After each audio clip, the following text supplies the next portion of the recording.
My question is, when you were a child, like when you were little, how did you see yourself, like in this age? Oh, Good one. when I was a child, I was a live for the day kind of girl, but I guess if I did imagine myself as the grown me, I knew I'd be sexy. But, Hey. no, I'm kidding. Hey, No, no. but seriously, I knew that I would have something to do with music, and I would be surrounded by just submerged in the entertainment industry in some capacity. I didn't know if I would be famous, because even then I was like, everyone can't be famous. Everyone can't make it and perform at a top level for the world. But I know I'm going to be around it. Yeah, I could be in radio, I could be on Broadway, I could have been, you know, who knows? But I did dream, and my first and strongest dream was always to perform.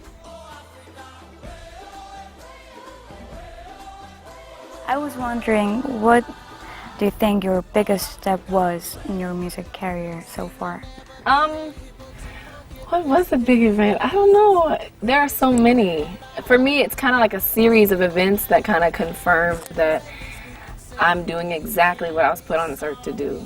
You know, it's like you don't really know until you get confirmation. And like earlier this year, I won a BET award, and then I just won a couple Soul Train Music Awards, and I won MOBOs in Europe, and it's just been an incredible ride.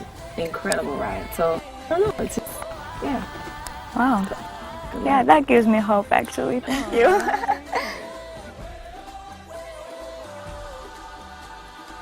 I have one question for you. Okay. Yeah, from the beginning, what the best we should do for the music way if you are one young singer? Oh, young singer. What is the best way? I think it's always try to improve something about your music. Yeah. You know, you've got to please a lot of people to be successful in this industry. You know, it's almost like everyone that hears your music is a critic. Yeah. And they will critique what they feel about your music. So you have to make it foolproof. So I would say study music, listen to the radio, listen to the hit songs, pull out your iTunes and study what makes a hit song, and always try to improve, you know, something.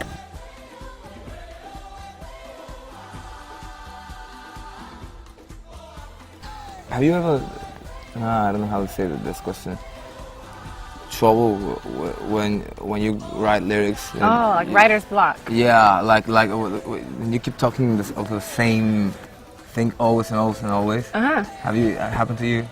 Yeah, it happens. I think it happens to lots and lots of great songwriters, and I've met and had that same conversation with people who I admired, like Babyface, and you know. So I think the way I get out of writer's block is I just stop. I stop and step away from it, and you know, usually it takes me seeing a movie or going out and just living life, or sitting with my girlfriends, or being with my family. It just takes something to keep my mind off of it.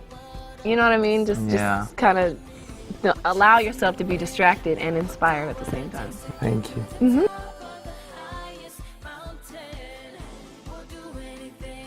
So my question is, like, what is your ultimate featuring? My ultimate feature, you know what? I always said I would love to work with Lauryn Hill. That's my ultimate feature. I just hope that she's working, you know, I hear that she's not really, you know, in the music scene anymore, but I love her. She and Michael Jackson, obviously one can't happen anymore, so Lauryn Hill.